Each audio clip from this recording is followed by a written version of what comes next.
Алд түмнийг өөмөнд самуунд ийм үйлдэл гарна ч нэ би бас сонсонгүй. Үнэхээр сайдад энийг ч нэр өгшөхгүй. Төрдөө ордидмаар гэх төшөв рүү ордидмаар болсоо байж. Бид нар хамтдаа ядах ёстой болохоос биш. Бид нар хамтдаа ядагдах ёсгүй. Тэрс үтэхэд би билээ.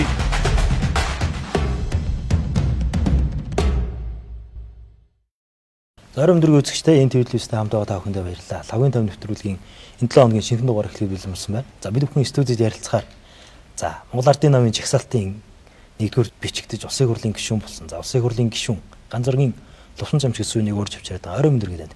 Сайн байна уу? Сайхан орж байна. Сайхан орж байна та. Сайхан. За. Таны ажил их үү? За гишүүний ажил одоо өмнөх хийжсэн ажлуудтай харьцуулахад бол тийш өөр нөхцөл байдалтай, тийш өөр ажиллаад байгаа бах.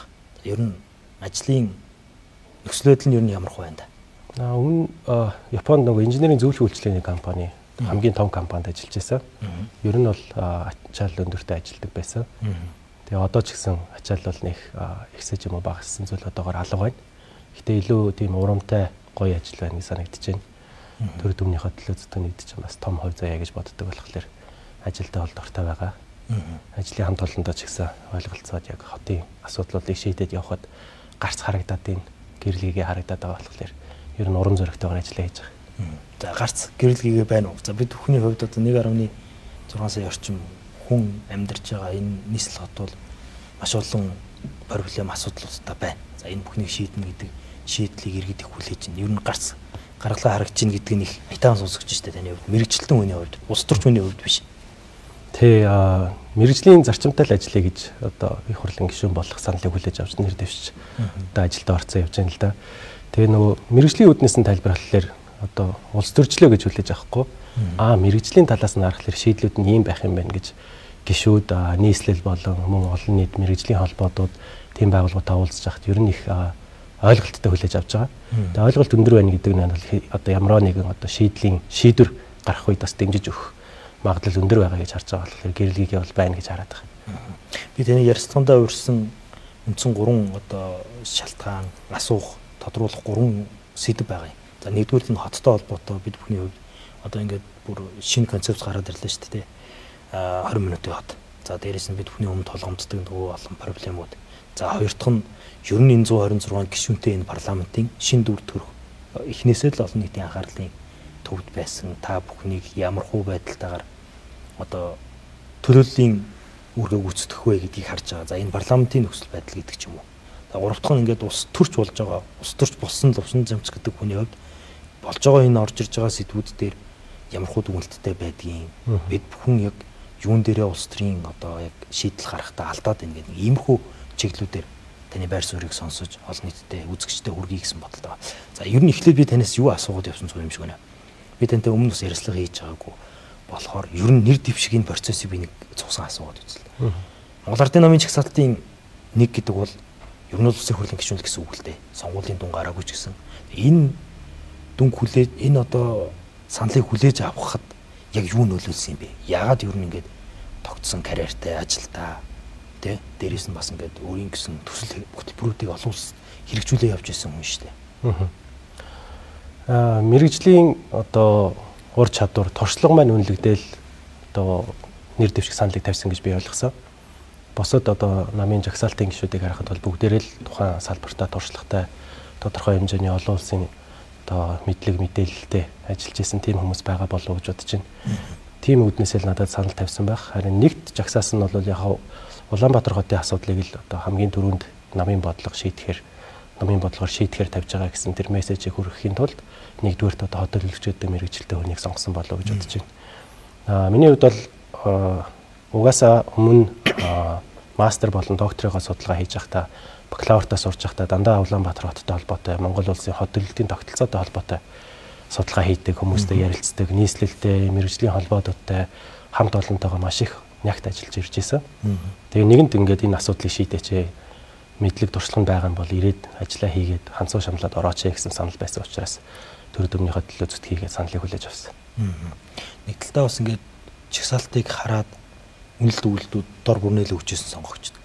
Тэр хэрээр бас ингээд мэргэжилтэн олон улсад өндөр боловсрол эзэмссэн яг энэ мэргэжлийн одоо инженерингийн чиглэлээр тэргүүлэх игнэнд явж байгаа хүн орж ирж ийн гэдэг бол тэр чигтээ ингээд тэр ардын намын жагсаалт гэдэг зүйлийг ингээд сайнаар харагдуулж эхэлсэн. Одоо үнэлгээний хувьд бол бусдад харьцуулахад энэ нь бас эргээд үүрэг хариуцлага ирж ийн л гэж бас би бол хувьдаа бодсон. Магадгүй таныг хараад тэр жагсаалтад өгж байгаа намд өгж байгаа хүмүүсийн саналын тоогоор өгшөө гişүүд бас нэмэгдэж байгаа шүү дээ. Энэ талаасаа ер нь бодож үзэж тунгааж харж ирсэн үү? Үгүй яг тийм тэр талаас нь ер нь бодож байгаагүй юм байна. Үнэхээр хотын асуудлыг шийдэж чадах юм бол ирээд шийдэл гэсэн. Тэгэл заал гэсэн. Тийм л сонголт байсан. Яг миний асуух гэдэг нь би дахиад нэг авчруулаад асууад үзье. Мэдээж танд ингээд боломж олгож байна. Та хийдэг ажлаа хийгээд мэрэгчлийнхаа дагуу энэ улс оронд энэ хотод хэрэгтэй зүйлийг хийх саналыг хүлээж авч штэ. Нөгөө талдаа бас ингээд таныг бас жоохон улс төрд ашигласан юм шүү дээ гэдэг зүйл бодол орж ирж ирсэн үл гэж би асуух гэдэг юм л да. Таны ард Лувсан Жамц гэдэг нэр цэвэр мэрэгжлийн хүний ард маш олон хүмүүс чагсаалтаар орж ирсэн шүү дээ. 26 үлээ дээдвлээ. Тэр дунд чинь ингээд үүрэг оройлно энэ жагсаалт нь сайн байна гэдгээр Лувсан Жамц гэдэг нэр дугуулахгүй шүү дээ. Ардын нам гэдэг нэрийг л дугуулж байгаа л да. Тэр талаас ер нь бодож үзчихсэн болов уу? Улс төрийн хувьд бол ардын нам жоохон хожоо харсан байж магадгүй л гэж би бас харж байна. Мэдээж олон талыг нь бодож үзсэн л байх л да. Намын бодлого зөв байсан. Иргэд намын бодлогыг зөв байна гэж дүнгээ тавиад ийм тооны гишүүдийг сонгосон болов уу гэж бодож байна. Түүнээс ашиглаад ч юм уу тийм зүйл бол тийм одоо аар саар те хаахар сахар зүйлээр ийм жагсаалтын гишүүдийг ямар ч намд хариалгүй хүмүүсээр тавина гэж бол би бодохгүй. Нам бол зөрөгтэй шийдвэр гаргасан. Тэр нь үнэлгээ одоо ард түмэн үнэлсэн болов уу гэж бодож байна. Тэгэл байх уу. Энэ жагсаалтын бас нэг ийм одоо сайн тал маш их олон байгаа тийм. За энэ дээрээс одоо сул тал гэж болохоц зүйл нь ингээд нэг юм даргын өнгө үзэмж дээр явах магадaltaй байдаг. Онлынхаа хувьд ч гэсэн. Угаасаа тэнд шийдвэр гаргаж байгаа төвчний хүмүүс л оруулж ирж байгаа. Сая жишээлбэл намын даргын, ерөнхийлөгчийн, ерөнхий нарийн бичгийн даргын, их хурлын даргын гэдэг квотууд ингээд ил биш ч гэсэн ерөнхийдөө улс төрийн хүрээнд яригдал ороод ирж байгаа шүү дээ. Ингээд орж ирэхээр та бол яг хэний квотоор орж ирсэн хүн гэж ойлгож болох юм бэ? Ерөнхий сайдын юм уу, намын дарга юм уу, их хурлын дарга юм уу? Эсвэл ер нь нам энэ хүнийг намайг сонгосон би ер нь энэ хүн төлөөлөхгүй бодлого төлөөлнө гэж ярьж хаар байна уу та? Намын бодлогын квотоор л орж ирсэн би. Хин нэгэн хүний харьяа гэдгээр нь одоо харахад ялангуяа залуу үе маань тэгж бити хараасаа гэж бодож байна. Улс төрд шинэ хүмүүс, залуу хүмүүс орж ирсэн. Дээрээс нь нэмээд мэрэгжлийн хүмүүс орж ирсэн. Үнэхээр энэ улсын нийгмийн хотын асуудлыг шийдэе гэж ийм шийдвэр гаргасан. Одоо тэрэн дээр ингээд талцуулаад энэ хэний хүн, тэр нь энэний хүн, тэрний үгнээс гарахгүй хэлснээр нь гонопын дарна гэдэг ийм зүйлүүдийг цаг хугацаанд харуулна.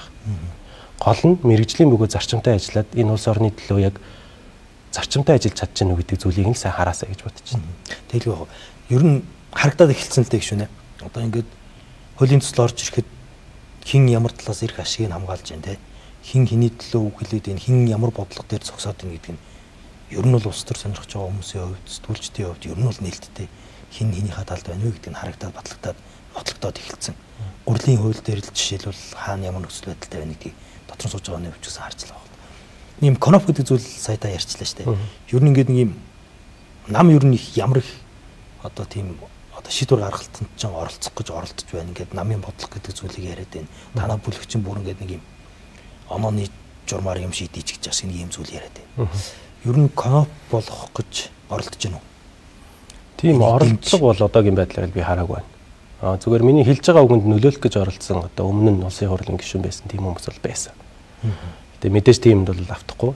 Би бол яг үзэл бодолтой тууштайгаар ажиллана гэж бодож байна. Цаашдаа ч гэсэн юм байна. Яг намын одоо бүлгийн үнэлгээний аргачлал гэж байсан тий. Тэрийг та дурдлаа. Энэ бол нөгөө ардчилсан эрхчлөөд сонгуульт төлөөллийн тогтолцоо гэдэг зүйлээ ойлгоогүй болоо да гэж надад харагдсан. Улс орны одоо төр засгийн эрх мэдэл бол ард түмэнд байх хэрэгтэй. Бид нар ард түмнийг төлөөлж сонгогдож байгаа хүмүүс.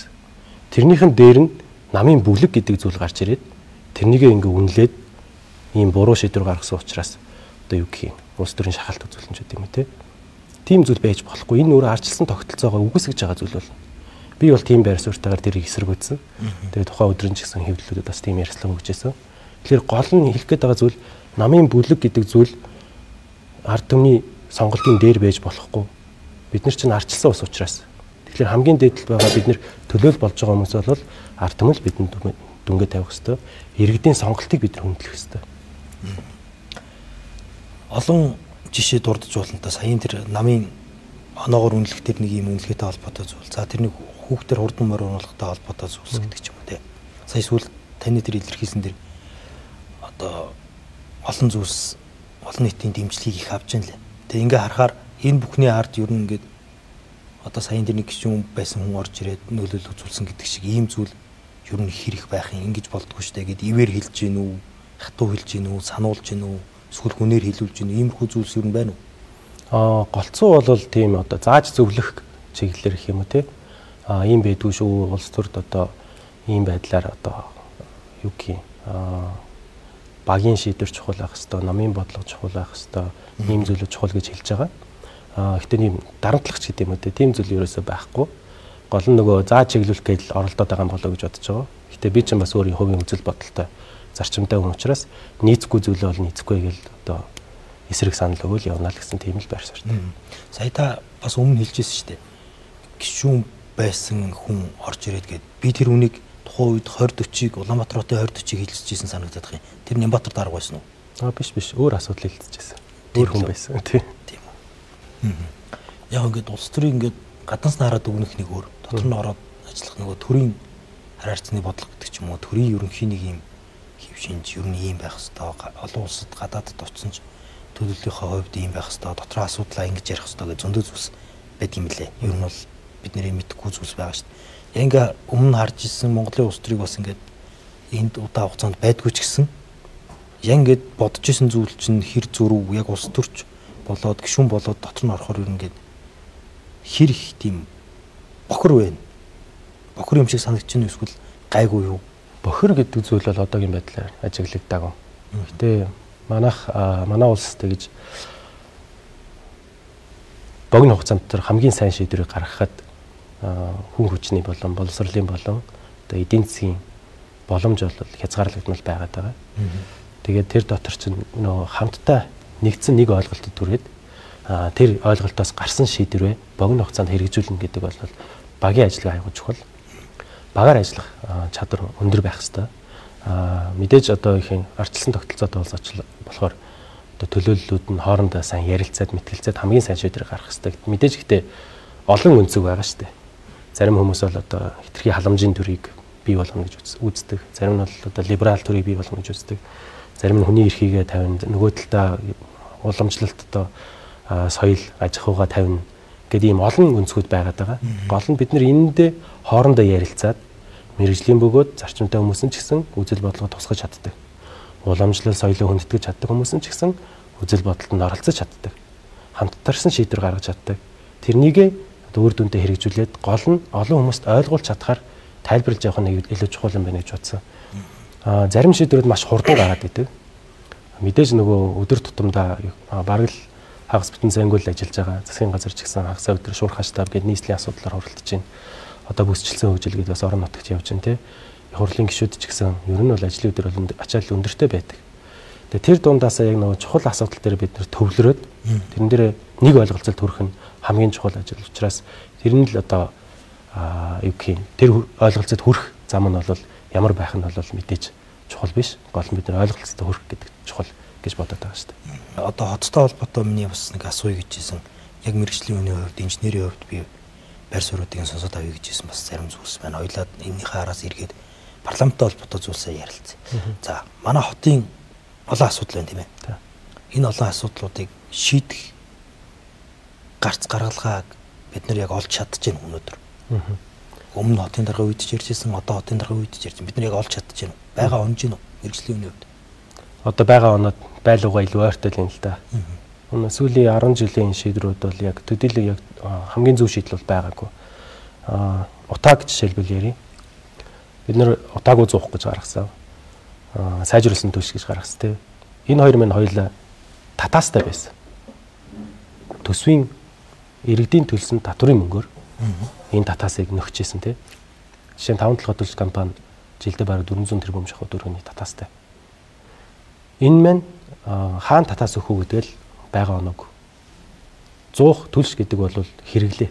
Бид нар хэрэглээг дэмжиж байх юм бол утаа шийдэгдэхгүй. Тэнд яагаад гэвэл гал асчил байгаа учраас. утаа гарч л таарна. Бид нэр хэмнэлтийг дэмжих бодлого руу явах хэрэгтэй. Буюу дулаалга руу чиглэх хэрэгтэй. Сүүлийн одоо 10 20 жил бид нэр утаа гэж яриад байгаа шүү дээ. Одоо бид нэр цаашдаа дулаалга гэж ярих хэрэгтэй. Тэрнийхээ хүрээнд Дулаанбаатар гэдэг аяныг эхлүүлж байгаа. Сонгогдсноос хойш бол би нэг бараг 2-7 хоногт нэг удаа мэргэжлийн байгууллагууд, мэргэжлийн холбоо, аж ахуйн нэгжүүд, хувийн хвшил, мөн сэтгүүлч нартай яаж энэ утааг шийдэх вэ, төвжирлийг шийдэх вэ гэдэг уулзалтуудыг байнга тогтмол хийж ирсэн. Бараг 20 гаруй удаа уулзж байгаа. 4 жилийн төлөвлөгөө хийж гаргаад тэрэн дотроо Дулаанбаатар буюу дулаалган дээр л бид нэр төвлөрч байж утааг шийдэх боломжтой. Энийг л чиглэе гэж ярьж байгаа. Тэгэхээр дулаан цагаар дулаалыг өвөл болохоос өмнө өртөж дулаалъя гэсэн энэ аяныг эхлүүлэх гээд хууль эрх зүйн үүднээс, санхүүгийн тогтолцооны үүднээс, аж ахуйн нэгжүүдийн оролцоогоор эрэлт нийлүүлэлтийг яаж дэмжих гэсэн юм 3 талаас нь оролцож явж байгаа. Тэгээд өнгөрсөн намрын чуулганаас хойш энэ ажлын хэсгийг ахлаад одоо үр дүн гарч эхлээд шуурхай штаб дээр бол тогтмол энийг хэлсээд ерөнхий сайд засгийн газар нийслэлийн удирдлагын түвшинд бол ерөн дулаалга руу чиглэх ёстой байна гэдэг ойлголтод хүрсэн байна. Тэгэхээр бид нэр энэ жилээс эхлээд байшин гэрийг дулаалаад явах. Дээрээс нэмээд ипотекийн зээлийн тодорхой хэмжээний одоо нийлүүлэлтээр утаа гардаг сууцнаас утаа гардаггүй сууц руу шилжих. Энэ бодлогыг барьж авна гэсэн. Энгийн одоо тооцоололоор гарах юм бол 2030 он гэхэд утаа байхгүй болно. 2027 он гэхэд утаа 50 орчим хувиар буурах боломжтой байна. Гол нь бид нэр сайн дулаалаад дулаанаа алдахгүй битүүмжлээ сайн хийгээд тэрэн дээр нь сэргээгт гэрчимчүүд юм уу, шөнийн цахилгаанчүүд юм уу те шаардлагатай одоо бага орлоготой өрхөд байх юм бол мэдээж сайжруулсан төлшийг тодорхой хэмжээгээр хэрэглэнэ. Гэхдээ бид нар гол нь утаа гаргадаггүй, утаага багасгадаг энэ хэмнэлтийн бодлогоор шилжих хэрэгтэй. Энийг бол маш олон хүмүүс ойлголтод хүрээд нэг ойлголцоод хүрээд байгаа гэж би харж байгаа. Их хурал дээр одоо нийслэлийн хөгжлийг дэмжих бүлэг гэж байгуулсан. 126 гишүүний 78 гишүүн дэмжиж гар хэвсэг зурсан. Тэр гишүүдийг одоо групп чат үүсгээд ер нь энэ утаа төвжирлийг ингэж шийднэ гэсэн шийдлүүдэд байнга одоо хүргэдэг. Тэрэн дотор бол энэ дулаалга гэдэг зүйл бол нэгдүгээр тах. Одоо төлөвлөгөөний үе шатан дээр явж гин гэж ойлгож байна. За ингээд нэг жишээ авч үзье л да. Нэг айл, нэг гэр орооллын гэр эсвэл байшинд амьдарч байгаа иргэдэд дэмжлэгийг үзүүлээд иргэд өөрөө яг ямар зүйл хийгээд ингээд эцсийн дүндээ та бүхний тэр зориод байгаа ажил хэрэг болно гэж тооцоолж байгаа юм байна. Одоо дунджаар гэр байна уу байшин байна уу дундчлаад үзэхлээр жилдээ 2.8 тонн сайжруулсан түвш төлж байгаа. Гэтэ гэр маань дулаалгагүй, байшин бас дулаалгагүй. Ялангуяа манайхан өөртөө байшингаа барихтаа таад шал хоёроо дулаалгаа мартчихдаг. Ханаа дулаалсан ч гэсэн нэг 5 см орчмын дулаалга хийдэг. Монгол шиг ийм эрс тис уур амьсгалтай улсад дулаалгын зузаан нь дор хаяж 1 төв байх хэвээр 20 см орчим гэсэн. Ийм хэмжээний дулаалга бид нар хийх хэвээр. Гэрийг дулаалганд ойролцоогоор 2.5-аас 3 сая төгрөг шаардлагатай. ЮНИСЕФ-ээс хэрэгжүүлж ирсэн чип багц гэж байдаг. Халаагуур, цахилгаан халаагуур гэрийн дулаалга нь ороод 3 сая төгрөг хүрэхгүй. Нөгөө талдаа байшин дулаалга дээр бол дулаан шийдэл гэдэг төсөл бас хэрэгжиж ирж байсан. Тэдний туршлагаас харахад бол дунджаар 50 м2 байшин дулаалгад 18-аас 10 сая төгрөг болно. Энэ хоёр гэрээ дулаалаа байшингаа дулаалсан байхад хамгийн багаар бодоход сайжруулсан төлшөө төлж исэн ч гэсэн төлшний хэрэглээ 60 хүртэлгээр буурч байгаа. Гэдэг маань утаа өөрөө 60 хүртэлгээр буурах боломжтой гэсэн. Энэ лүү чиглүүлэх ногоон санхүүжилтийн тогтолцоог бий болгож байгаа. Өнөөдөр манай ногоон зээл гэдэг зүйл байгаад байгаа тийм 80-90% цахилгаан машин болчихдог. Энэ дээр уг нь Монгол банкнаас 0.5% swap-ийн татаас олгож байгаа. Гэтэл хурдан зарагддаг, хурдан борлуулагддаг гэдэг нэр цахилгаан машин дээр тэр бүх мөнгө зарагдаад байгаа. Энийг хязгаарлана. Нийт ногоон зээлийн 80% нь бол байшин гэрээ дулаалгад зарцуулагдах. Байшин гэрээ дулаалдаг аж ахуйн нэгжүүдийн бизнесийн ногоон зээл болох хэвээр. Энэ хоёр зүйл рүү явах гэж байгаа. Хоёр дахь зүйл байгаа. Тэр нь бол манай ногоон зээл гэдэг маань хэрэглээний зээлтэй яг адилхан 36 сарын хугацаатай. Тэгэнгუთ тэрийг ногоон зээл гэдэг зүйл чинь голцоо хөрөнгө оруулалтын зээл байдаг учраас хугацааг сонгож өгөө. 60 сарын хугацаатай эргэн төлөлтийг бий болгож өгье гэж. Тэгэхээр 3 сая төгрөгөөр гэрээ дулаалсан айл сарда 150-аас 200 мянган төгрөгийг төлшөндөө төлдөг байсан бол ногоон зээл аваад гэрээ дулаалах юм бол төлшөндөө төлдөг зардал маань ногоон зээлийнхаа эргэн төлөлтөд дүүцнэ гэсэн үг. Тэгэхээр сар болгон төлш худалдаж авч төлчихсний оронд байшин гэрээ дулаалчаа. Тийм бодлогоо авч юмсан. Тэгэхээр ийм санхүүгийн хөшөөрөг, хууль эрх зүйн хөшөөрөг, аж ахуйн нэгжүүдийн оролцоо энэ гурав маш чухал. Энэ гурыг л цугтанд авч явах хэрэгтэй ийм Дулаанбаатар гэдэг төсөл. Ногоон зээлээр ерөнхий нөгөө санхүүжилтаа гэж тооцоолж байгаа юм ба шүү дээ. Олгоно гэж. Тэгэхээр байшин хороолол одоо байшинд байгаа хүмүүс бол 18 сая төгрөг гэдэг чинь бас баггүй мөнгө шүү дээ. Гэрт байгаа иргэдийн яг хэдэн хувийн тэр ногоон зээлийг авах боломж болцоог нь хангаад 3 сая орчим төгрөгөөр гэрээ дулаалах юм бэ. Энэ проблемыг юу н тооцож үзсэн үү? Иргэд чинь ингээд тулаад ирэхээр яг мөнгөн дээр тулж ирээл зогсон шүү дээ гэж байна. Өдөр тутмын тэр уучлаарай. Түлж байгаа нь бол өнөөдөртөө ажил хийгээд цалингаа аваад түлшиндээ өдөртөө тэр баг цаг мөнгийг зарцуулаад байгаа учраас түлээд л байгаа гэж ойлгож бас болно шүү нэг талдаа. Нөгөө талдаа тэр их мөнгөөр дулаалах хийнэ гэдэг чинь би үүсгэж байгаа юм шиг зөв байна. Харин энэ санхүүгийн энэ шийдлийг нь иргэдэд илүү нөгөө нуруунд дээр нь ачааг нь хүнд өгөхгүйгээр яаж шийдэх шийдэл байна. Одоо дахиад ингээл төрийн дээр зээлийн олголцоод явах юм уу? Яах вэ? Ямар шийдэл байна? Мэргэжлийн хүн учраас суурь судалгаатай. Тоон дээр үндэслсэн юм шийдлүүдийг гаргаж байгаа. Та сая хэлсэн түлшин хямдхан төлөөд байгаа болохоор түлж байгаа гэж байгаа шүү дээ. Тэр болохоор дулаалсан ч гэсэн дулаалгын зардал нь түлшээс өндөр байгаад байгаа. Тэгэхээр сая хэлсэн ногоон зээл гэдэг тийм шинэ журмыг гаргаж байгаа. Тэгэхээр түлшний 150 мянган төгрөгөөс ногоон зээлийн сарын төлөлт нь бага байна. Ийм шийдлийг гаргачихсан. Энэ нэгдүгээрх нь. Хоёрдугаарх нь болохоор өнөөдөр орон сууц худалдаж авахлаар хүн амын орлогын албан татврын төлсөн дүнгээсээ 6 сая төгрөг буцааж авдаг тийм. Энэ татврын багц цулыг одоо өргөн бариад явж байгаа. Тэрэн дээр бас саналаа тусгацсан байна. Байшин гэрээ дулаалах юм бол 15 сая төгрөг хүртэлийг буцааж авна. Тэгэхээр үндсэндээ сая таны хэлсэн байшин 18-19 сая төгрөгөөр дулаалсан ч гэсэндээ 15 сая төгрөгийг нь буцаан олголтоор аавна гэсэн үг. Гэтэ татврын багц цул заавал батлагдчихэж энэ зарч хэрэгжих боломжтой болно гэсэн. За энэ хоёр байдлаар энэ санхүүгийн талыг ингээд шийдэж байгаа. Нөгөө талдаа бид нийлүүлэлтээ бас дэмжих хэрэгтэй. Чип багцгийн гэрийн дулаалга байгаа тийм. Өнөөдөр жилд нэг 10-аас 18 мянган гэрээг дулаалгах чадвартай. Нөгөө талдаа байшин дулаалгах чадварт одоо сургалтанд хамрагдсан аж ахуйн нэгжүүд жилд 6 мянган байшин дулаалгах боломжтой байгаад байгаа. Энэ аж ахуйн нэгжүүдийг дэмжих бизнесийн ногоон зээл бас хэрэгтэй байна. Та утааг бууруулах ийм төсөл арга хэмжээг хэрэгжүүлж байгаа бол танд бизнесийн ногоон зээлийг өгнө. Аж ахуйн нэгжүүдтэй. Барьцаа бага, иргэн төлөх хугацаа нь урт. Барьцаа хөрөнгөхийн хэмжээг нь одоо өөр зүйлээр орлуулж болдог ч гэдэм юм тий. Тим зүйлүүдээр нас ажиллаад Монгол банктай ярилцаа явж байгаа.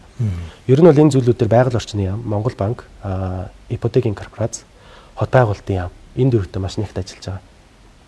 Нэлээд олон удаа уулзаад энэ бүх талаас нь харж байгаа. Санхүүгийн талаас нь хэрэгжүүлэх боломжтой аж ахуйн нэгжүүд байгаа мó. Иргэдэд эрэлт нь хэрэг байгаа юм бэ гэдэг.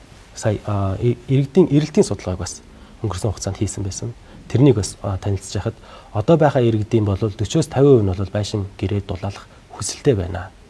Тэрэн дотроос дахиад 20-30% нь бол одоо зээл аваад дулаалах боломжтой. Гэхдээ зээлийн хугацаа нь одооний хэрэглээний зээл шиг 36 сар биш. 60 сар болоод өгөх юм бол энэ хэмжээ ихсэх буюу хэрвээ энэ одоо арга хэмжээ саяны хэлсэн хуулийн зүйл заалтууд хэрэгжээд журам нь хэрэгжээд эхлэх юм бол 40-50% айлууд бол ойрын 2-3 жилдээ дулаалах боломжтой. Тэгээ би сая хэлсэн 27-28 он гэхэд утааг бол 50-60 хүртэл бууруулах боломжтой гэж байгаа юм. Тэрнээс гарч ирсэн үндэслэлтэй тоо юм. Түлшин зарцуулж байгаа сарын төлөлтөөс нь тодорхой хэмжээгээр бага хэмжээний урт хугацаатай зээлийг иргэд дулаалгатаа зарцуулчихна. Тэр түлшид ирээдүйд зарцуулах мөнгө нь ерөнхийдөө иргэдэд бол одоо нөгөө илүү зарлага болохгүйгээр үлдэх гэдэг л концепцийг яваад байна. Тийм. Яг тэгэхээр хэмнэлтийг дэмжиж байгаа. Хэрэглээг ерөөсөө дэмжих. Тийм байна. Иргэдийг оршин суугчдыг гэр суурьнд амьдарч байгаа оршин суугчдыг хэмнэх боломжийг л бий болгож өгдөг. Тэр нь энэ хөшүүрэг нь л өнөөдрийг хүртэл дутуу байсан.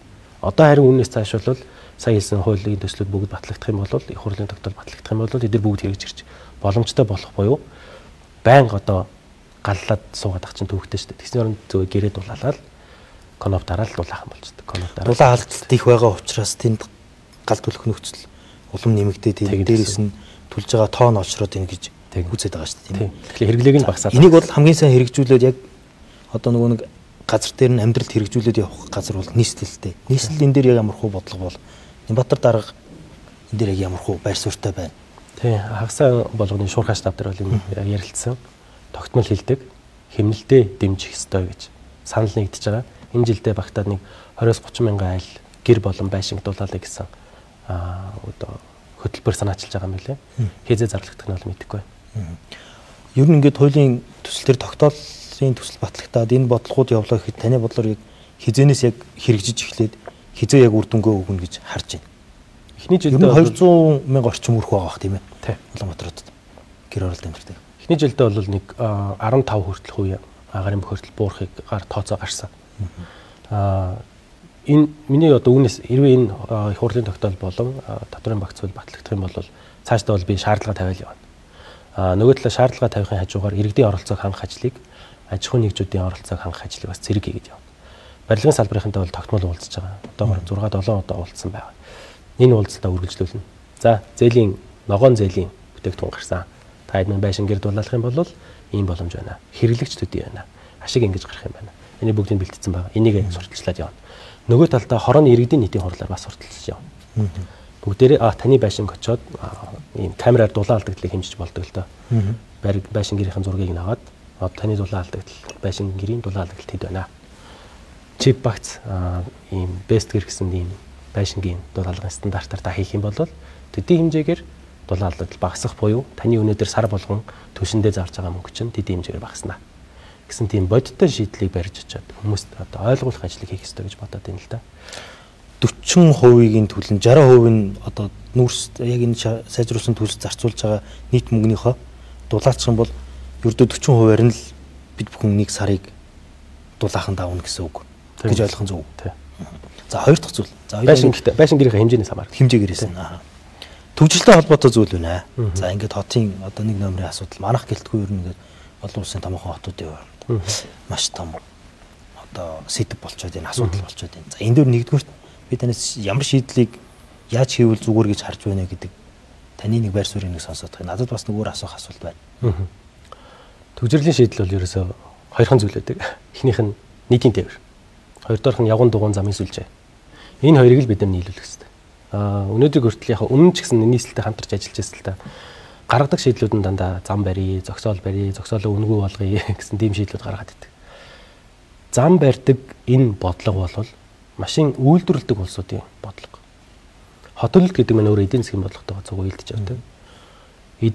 Тухайн машин үйлдвэрлэдэг одоо жишээ нь нэрийг хэлээд яг гадны машин үйлдвэрлэдэг томоохон улсууд байгаа. Тэдний зөвлөх үйлчилгээний компани Монголд ирэхлээр дандаа зам барь гэж хэлдэг. Яагаад тэгэхээр бид нар машин үйлдвэрлэдэг машина зарах сонирхолтой Монголд. Тэр бол манайд ашиггүй. Гэтэ бид нар машин үйлдвэрлэдэггүй учраас нөгөө тал руу явах хэрэгтэй. Буюу зам нь саяны хэлсэн нийтийн тээвэр явган дугуйн зорчигчдад зориулагдах хэрэгтэй. Энэ хоёрыг ажил хийх хэрэгтэй. Энэ нөгөө 20 минутын хот үзэл баримтал гэж бас ажлын хэсгийг ахалж байгаа. Энэ дотор энэ хоёр дээл төвлөрөд явах хэрэгтэй. Буюу автомашин төвтэй хотоос хүн төвтэй буюу хүндээ ээлтэй хот руу шилжээ.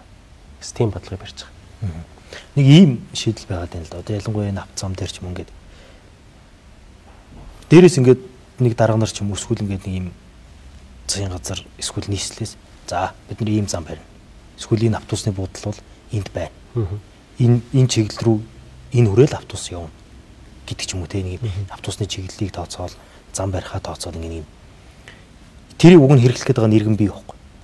Иргэн лавсан жанц. Уг нь бол энд ийм автобус ирээд хэрэггүй байна. Биднэрт ийм хэмжээний автобус хэрэгтэй юм ч юм уу те. Эсвэл биднэрт ийм шийдэл хэрэгтэй. Наа чин дугуйн зам хэрэггүй бид нар энд ашигладаггүй маа гэдэг юм. Иргэн доороосоо ингээд нэг ийм асуудлаа ингээд барай шийдгүй. Нэг өглөө босоод ирэхээр манайх хүн дээлтэй хот болно. Эсвэл 20 минутын хот болно. Би уг нь тэр 20 минутын хот гэдэг концепцийг эхлээд бодоод хилцээ тэрийг шийдлийг нь гаргацсан байх хэрэгтэй. Би Улаанбаатар гэдэг хотод амьдарч ирсэн чинь Баянзүрх гэдэг хот болгоно гэдэг ингээд ийм дураараа шийдэд идэг ийм нөхцөл байдал эргээд үр дүнгүй маш олон ажил ингээд сонгуулийн оронд орхигдд юм шүү. Энийг та юу гэж харж байна? Би таныг ингэж хэлж байгаа маш их баяртай байна. Хот төлөлтийн ухаан гэдэг бол ерөөсөө иргэдийн оролцоол гэсэн.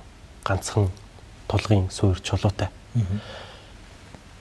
Хоолтой ер нь адилхан. Энгийнээр би жишээлж хэлээ те. Өөрөө хийсэн хоол, хамтдаа хийсэн хоол илүү хамтдаа байдаг те. Хамтдаа бүтээсэн хот хамгийн таатай байдаг. Нэг ийшээг л бид нар чиглэх хэвээр. 20 минутын хот үзэл баримтлалыг одоо боловсруулаад дууссан. Тэрэн дээр хэрэгжүүлэх зарчим дээр нэгдүгээрт нь бичсэн. Олон нийтийн оролцоог хангах хэрэгтэй гэдэг зүйлийг бичсэн. Дарга хизээж тухайн хүний амьдарч байгаа хорооны асуудлыг мэдэх боломжгүй угаасаа. Ямар ч супер дарга байсан ч гэсэн. Тэгэхээр тухайн хорооны оршин суугч л тухайн хорооны асуудлыг хамгийн сайн мэдж байгаа байхгүй. Тэгэхээр тэр үзэл баримтлалаар бид нэр 20 минутын хотыг бий болгоно. Хот байгуулалтын тухай хуулийн одоо шинжилсэн найруулгад ч энийг оролцуул. Яаж хийх вэ гэхээр төлөвлөгөөг батлахдаа хорооны иргэдийн нийтийн хурлаар 2-оос дээш удаа хэлэлцүүлсэн байх хэрэгтэй. Гэдэг чинь одоо хийх гээд байгаа одоо жишээ нь автобусны буудал барих гэж байгаа юм үү те эсвэл зам өргөдөх гэж юм уу зогсоол барих гээд байгаагаа оршин суугчдаас асуух хэрэгтэй. Хот төлөвлөгч хүний хийх ёстой ажил бол тэр. Офис зуух ёсгүй. Хот төлөвлөгч хүн бол хорооны иргэдийн нийтийн хурлаар л тойрч явж байгаа хэрэгтэй. Ер нь болж өгөл бас иргэдийн төлөвлөгч нар ч гэсэн тэгж ажилласаа гэж боддог. Иргэдийн нийтийн хурлаа ярилцлаа. 2 удаа уулзлаа. Таны санал тусаагүй хэрэгжүүлэх боломжтойнуудыг ингэж туслаа. Ингээд хийсэн шүү. Та зөвшөөрч байна. Зөвшөөрч байгаа бол төлөвлөгөө батлагдаад тэрэн дээр нь төсвийн хөрөнгө оруулалт орно гэсэн үг. Энэ зарчим руу шилжих хэрэгтэй байна. Манайх яг нөгөө хуучны социалист тогтолцоогоор нөгөө яг төрийн л бүгдийг шийдээд төрийн мөнгөний гаргаал төрийн ингээл бүх юмыг хийх явцдаг. Энэ хуучин энийг хураа энийг бойл энийг гэдэг нэг иймэрхүү юм аа ингээд тэгээ тэр нь иргэдийн амьдрал дээр ерөөсөө хүрдэггүй нийцдэггүй баахан төслүүдийн яригдаа хаягдчихдаг шүү дээ. Одоо би танаас асуугаад үзье. Метро гэдэг нэг том төсөл яваад шүү дээ. За эхний ээлжинд манад яг метро хэрэгтэй юу гэвэл хэрэгтэй байх. Гаргацсан бодлого нь баруунаас зүүн рүү чиглэж байгаа энэ метро яг асуудлыг шийдэл болж чадах уу? Шийдэл болж чадна. За тэрэн дээр ажиллаж байгаа. Энэ метроны тэзүү боловсруулж байгаа, тэзүү шинжилж байгаа багийн таас уулзаад явж байгаа. Метро гэдэг бол саяхан нөгөө төгжрлийг юугаар шийдэх вэ гэдэг нийтийн тээвэр гэстэй. Нийтийн тээврийн нэг нь метро байна. Бид нэр олон сонголттой байх хэрэгтэй. Метро, трамвай, автобус те, BRT ч гэдэг юм. Маш олон сонголтууд байгаад байгаа. Тэрнийг л бид нар аль болох хурдан хэрэгжүүлэх хэрэгтэй. Тэрний нэг нь метро. Энэ метрон дээр яг таны сая хэлсэн зүйлийг л одоо иргэдийн оролцоог яаж хангаж байгаа гэдэг дээр байгаад байгаа. Одоо метрог ер нь ийм том хэмжээний хотын дэд бүтцийг барихтаа хүн амын ягтралыг хардаг. Хаана хүн их байна? Хаана ажлын их байр их байна? Буюу тэр хоёрыг холбох хэрэгтэй. Энэ хоёрыг хооронд нь холбох хэрэгтэй. Тэгэхээр инх тайвны өргөн чөлөө дагуу буюу энэ баг тойрон дотор байгаа өндөр офисууд байгаа, төрийн байгууллагууд байгаа тий. Ийш нь л хүмүүсийг авчрах гэдэг байгаа гэсэн. Гэтэ хувийн машинаар биш. Метрогоор бүгдээрээ тухтай, цэвэрхэн, хурдтай, шуурхай явж очдог боломжтой байдаг. Тэгэхээр энэ хэрэгжих бүрэн боломжтой бүр ашигтай ажиллана. За энэ дэр нэг асуулт байна. Дээр нэг хотын дарга бас нэг байр суурь илэрхийлж жиргээ биччихэд бас шүүмжлэлт агуулаад өнгөрсөн. Нэг юм одоо нэг юм уламжлал юм шиг нэг хөвшил юм шиг болцсон нэг юм зүйл ба штэ. Ингээд машинтаа л яваад байдаг. Хувийн өмчөндөө илүү суухыг хүсээд байдаг. За яг тэр автобус унаан дээр ингээд тухгүй зөөрхөн бус хүртээмжгүй байдал нөлөөлж байгаа хэл. Иргэдийг энэ нэг юм машинаас нь буулгаад алхдаг ийм хэм маяг руу ч юм уу автонитийн тээвэрдээ ордог энэ хэм маяг руу оруулахын тулд яах ёстой вэ? Метро барьцдаг. Машина барил унаал яваад байвал яах. Манай хот өөрөө жижиг шүү дээ. Ер нь бол нэг тийм том хотуудтай харьцуулахад том жижиг шүү. Би яаж төгжирсэн очих газартаа би 2 цаг төгжирэхэд ерөнхийдөө очих байхгүй. Болохгүй л юм машина тавиад алхах байхгүй. Тэгэхээр иргэд тэр сонголтыг метро барьцдаг нөгөө метронд суудаг тийм сонголтонд нь яаж аваач юм бэ? Тэр ажлуудыг бол эхнээс нь хийгээд эхэлчихсэн байгаа. Одоо бид нэр автобусандаа сууж дадах хэрэгтэй. Автобусаар явсан хурдан юм байна гэдэг мэдрэмжийг хотын оршин суугчид өгөх хэрэгтэй. Хамгийн хурдан хийж чадсайл өнгөрсөн 9 сард одоо мандуул одоо Жингэлтэй дүүргийн засаг дарга мандуул дарга нийслэлийн 1-р автобус байсан тийм. Би нөгөө нэр дэвшгийг аваад шууд Монголд ирэл шууд уулзаал за хотын төвчрөл утгааг яаж хийдэг вэ ярилцаал 1-р сая нийтийн тээвэр гэж хэлсэн автобусаа бид нар цэвэрхэн болгох хэрэгтэй. Одоо Саарлунгийн автобустай болоод нэлээд цэвэрхэн болсон. Дотор нь утаа өнөртгөө болсон. Цэвэрлэгээ тогтмол хийдэг болсон. Ийм хоёр ажлуудыг хийсэн. 3 дахь ажил нь маш том. Энэ болохоор өмнө U-money гэдэг картаараа суудаг байсан тийм. Нөгөө карт нь олддггүй. Зэнэглийг ихлээр нөгөө зэнэглдэг киоск нь байхгүй. Их төвөгтэй байсныг боли. Банкны картаар уншдаг болгочихоо. Одоо банкны бүгд одоо тач буюу ингээд дараал тооцоо чаддаг болчихсон учраас бид нар хүмүүсийг нийтийн тээвэртэй илүү ойрхон буюу хурдан үйлчлүүлэх боломжоор нь хангаж өгөх ёстой. Хялбар байх ёстой. Тэгэхээр банкны карт уншилдаг болчихсон. Одоо бүх автобусууд банкны карт уншдаг болоо явчихсан байна. Тэгэхээр одоо дараагийн бас төлөвлөж байгаа ажлууд байгаа. Замын хөдөлгөөн удирдлагын төв, тэгээ нийслэлийн замын хөгжлийн газартай ярьж байгаа. Замын сүлжээг оновчлох, замын гэрлэн тохиог оновчлох ажлуудыг хийж байгаа. Удахгүй бид нэр автобус төгжирдөггүй болгоно. Зам одоо манайх чинь ялангуяа өглөө үлрэлт автобус нь өөрөө машинуудтайгаа нийлээ 2-3 цаг төгжирч шүү дээ. Ялгаагүй төгжирч. Тийм биш болно. Гэрлэн тохион дээр очиход автобусны ногоон гэрэл хасаад бусад машин зогсно. Энийг хийхэд автобуснууд маш хурдан явж эхэлнэ. Улаанбаатар хот бол та сая өөрөө хэлсэн нэг тийм том хот бол биш. 20-30 минутын дотор бол нэг цэгээс нөгөө цэгт бол хүрэх боломжтой. Төвжирлэг бол тийм. Тэгэхээр тэр боломжийг нээх ажлыг хийж байгаа. Нийслэлийн эрдийн төлөөлөгч байгууллагын баяр дарахтаа бас өмнө би 2-3 хоногийн нийслэлийн эрдийн төлөөлөгч нар очиад бас 20 минутын үзлэрийн талаар танилцуулж байсан. Тэгтээ ч гэсэн энийг ярьсан. Автобусаар төвжирдэггүй болгоч. Тэгэхгүй бол одоо хүмүүс чи автобусны буудлын дээр бүтэн цаг хөвөл дараад хүлээгээд байгаа байхгүй. Тийм биш болгочихё. Замын цагдаа нар уулзуур дээр зогсохоо болоо. Замын цагдаа нар бол автобусны буудлын дээр зогсож байгаа хэвээр. Тэгжээж бид нар автобусныг ингээд явах энийг нь хаагаад байгаа байдаг да нөгөө автобусны зогсоол дээр ингээд машин зогсчод автобус нь орж чаддаггүй шүү дээ. Тэднийг нь илүү хариуцлагажуулаад одоо шаардлага тавиад хөдөлгөж явах хэвээр. Гэрлэн тохион бол автобусын дээр ногоон гэрэл асчих хэвээр. Энэ ажлуудыг төлөөлөөд инхтайны өргөн чөлөө, яруу нөлөө чиглэж байгаа энэ хоёр чиглэл дээр бол автобус нэгдүгээртэй байна гэсэн. Автобус төвжирэхгүй зогсохгүй байнга эргэлтэнд орж байна. Байнга эргэлтэнд орж. Хоёр дахь ажил нь болохоор их тойруу дотор явган дугуйн зам тасрахгүйгээр донцлогоогоор явах ийм ажлыг бас төлөвлөж байгаа. Нийслэлийн замын хөгжлийн газар өнгөрсөн жилээс ахлаад ирж байгаа зураг зэслийн шатандаа юу одоо концептын боловсруулалт явж байгаа гэсэн. Тэгэхээр Януугаас явж байгаа автобусын тосгоо хурдан урж ирээд их тойроо дотор ороод ирэх юм бол хаашаа хамаагүй таатаа дуугарч явнаар бас боломжтой бол скутерээр бас явах боломжтой тийм орчин бий болох хэрэгтэй. Манайх чинь байгаль цагуурын бас нэг сонирхолтой гэх юм уу цаанаасаа бас өгөгдлийг ашиглуулна бас ирээдүйд бас нэг юм эдийн засгийн хувьд бас аятайхан хөшөөрөгч болох тийм боломжтой хот шүү дээ тийм. Хамгийн өвдөө хот нэг гэдэг байгаа шүү дээ. Тэгэхээр тэр өвлийн цаг үед энэ нөхцөл байдлыг ер нь яаж шийдэх юм? Одоо өвөл бол ингээд скутертэй ч юм уу дуутай явах боломж хомссон шүү дээ.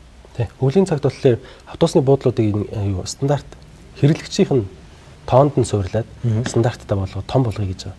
Одоо манайд хамгийн их ачаалттай автобусны буудлууд офицеруудын ордоо, багшийн дээд, 5 шар.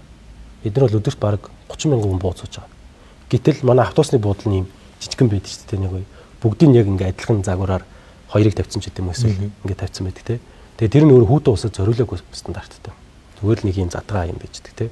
Уг нь бол манайх шиг юм улс дотор бол CUG, GS25 ийм том терминал зогсоол гэж хэлж болох газруудаа бэж идэг.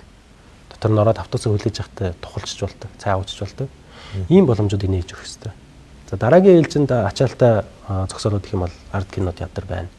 Урагшаар явж байгаа Баянгол зоч буудал 100-аар Баянгол зоч буудлын зогсоол 100-аар зогсоол гэсэн. Эдгээр бас бараг 10,000 давцсан байгаад байгаа. Эдрийг бас тэрэнд нийцсэн дулаахан хүлээхэд таатай байдаг. Тийм зүйлүүдийг автобусны буудлуудыг бий болгох хэрэгтэй. Энэ ажлуудаа хийгээд ирэх юм бол бид нар яг нөгөө өвөлд тохирсон нийтийн тээврийн сүлжээтэй автобус нэг тухтай ийм хот болж болоод энэ дэлхийд дээр айгүй том жишээ болно. Тэгээ автобус эзэж хүлээхгүй гэсэн. Автобус бол байнга таны урд дандаа бэлэн байждаг. Цэвэрхэн байждаг, хэрэглэхэд хялбар байждаг. Нэг юм бодлогын асуулт байна. Одоо ингээ манай төр ингээд нэг юм болохоо за би хийгээд бүгдийг аваа авчихдаг. За бүр болохгүй бол энийг ч гэсэн би хийх юм. Одоо сүүлийн үед ингээд төр нөөрөө такси үйлчлэгээ эрхлийгээд явж байгаа ч юм уу те. Үүний чинь ингээд бизнесийн зарчмаараа явж байгаа зүйл. Яг энтэй адилхан энэ төлшин дээр татж аваад төр хийгээд үйлдвэр хийгээд албан тушаалтнууд томлоод тэрлүү татаас өгөөд тэг ингээд бид нар ингээд чанарын хувьд яаж доройтож байгааг ингээд харж штэ. Одоо газыг ч гэсэн бас адилхан тийм бодлоготой явуулах гэдэг ах шиг байна. За саяын тэр таны яриан дээрээс СВ ч юм уу G25 ч юм уу ингээд нэг аж ахуйн нэгж тэр терминалыг бариад тэнд иргэдэд ээлтэй хэрэгтэй орчин үүсгээд дээрээс нь бизнесийн орчноо өөрсдөө бий болгоод татваруудлууд ингээд яваана. Энийг юм төр бүгдийг нь шийдэх гэж ордог. Одоо энэ нэг автобусны чиглэл гэдэг чинь бас нэг юм яг үүндээ бас дампуурсан сүлжээ юм билээ шүү дээ. Ердөө 20-30 орчим хувь нь улсын мэдлэлээр байгаа хэрнээ ерөөсө бүх юм тэр чиглэлийн хооронд хамаг зодон болж байдаг. Дээрээс нь нэмээд татаас өгдөг. Хэдэн хүн ямар одоо жишээлбэл оюутнууд хөгжлийн бэрхшээлтэй ирээд ахмад настууд хэдэн хүн сууж байгааг мэдхгүй тэр жил болгон сар болгон татаас өгдөг. Асар том юм мафийн сүлжээ шиг юм биш. Энэ нэг зүйлээ зэгцлэхгүй бол бид бүхэн гой болгоод бас асуудлыг шийдэж чадахгүй юм шүү. Таны юу гэж байна? Энэ дээр бас нөгөө автобусны компаниудын үнэлгээний аргачлалыг шинжилж байгаа. Буюу өгөгдөлд суурилсан шийдвэр гаргалт гэдэг. Одоо evidence based policy making гэж хэлдэг. Энэ рүү чиглүүлэх ажлыг нийслэлтэй маш сайн яриад хотын дарагтай маш сайн яриад хийж байгаа. Нийслэлийн нийтийн тээврийн газрын дараа утган жаргал гэдэг хүн байгаа. Тэр дарагтай бас ярилцаад автобусыг зөвхөн явсан километрээр нь татаас өгөх биш ээ. Бууд суусан хүнийхэн тоон байх хэвээр. Автобусны хэр цэвэрхэн байгаа нь бас байх хэвээр гэсэн ийм бусад шалгуур үзүүлэлтүүдэд бид нар тавих хэвээр. Тэгжээж татаасыг өгнө гэхээс биш. Тэгвэл төвжрээгүй үед автобус нь баахан явж явчаад төвжирсэн үед маш автобус нь нэг талдаа гарчаад байгаа байхгүй. Хүмүүс гэртээ харийг ихлээр нөгөө чиглэл рүү нэг чиглэл нь 3 4 автобус зогсчихдээ шүү дээ. Тэг. Энэ менежментээ сайжруулах гэдэг ажлыг хийдэг. Тэгэхээр иргэд ерөөсөө автобусын суухгүй байгаа тийм шүү дээ. Тэгэхээр энийгээ сайжруулах буюу хоорондоо зайгаа зөв барьж яваа. Буюу шалгуур үзүүлэлтээ зөв болгох хэрэгтэй байдаг. Үнэлгээний аргачлал гэсэн үг шүү дээ. Энийгээ зөв болгоод хийх юм бол явчихна. Тэгээ энэ ажлыг бол өнгөрсөн жилээс хойш хийгээд одоо зөвлөөд бэлтгэл ажил нь хангагдаад явж байгаа гэж би ойлгож байгаа. Одоо их хурлын гишүүний хувьд бол зөвлөх зүйлүүдэд зөвлөөд явна. Дараа нь бол зөвхөн жинхэнэ шаардлага тавиал хизээ ийм болох юм бэ гэдэг саяны хэлсэн удаагүй болох ногоон санхүүжилтийн одоо ногоон зээл тогтолцоо татрын буцаан олголт автобус төгжирдөггүй хүлээлгдэггүй даардаггүй болох энэ ажлуудыг бүгдийг нэхэл явна гэсэн тийм. Иргэдэд харин сонголтын өөрчлөлт нь өгчмөр л. Одоо ингээд сая дугаарыг хязгаарлаад олохоо болиё гэдэг шийдлийг гаргалаа шүү дээ. Нөхцөл байдал юм байна гэдэг хотын дараа бас маргаал энэ зүйлийг хийсэн. Тэгээ яг амьдрал дээр өнөөдөр гаднаас орж иж байгаа машины тоо хэврээ байна уу гэдгийг бас гишүүний хувьд нэгтлээд үзэх хэрэгтэй байна. Хоёрт нөгөө л иргэдэд дарамт болчих жоох байхгүй. Нэг машины ченж дугаартаа цуг машиныхаа үнийг нэмэл яваад нөхцөл байдал арилахгүй. Тэгээ нэг ийм аль нь түрүүнд байх юм, аль нь ямар бодлоготой байх юм бэ гэдэг тооцоо судалгаа багтаа мэдээж мухаа болгох чигээр хийгээгүй л байх л та. Ийм хэрэгчлэлтэн дээр нь алдаа гаргаад байна. За танаас би нэг ийм асууад үзье.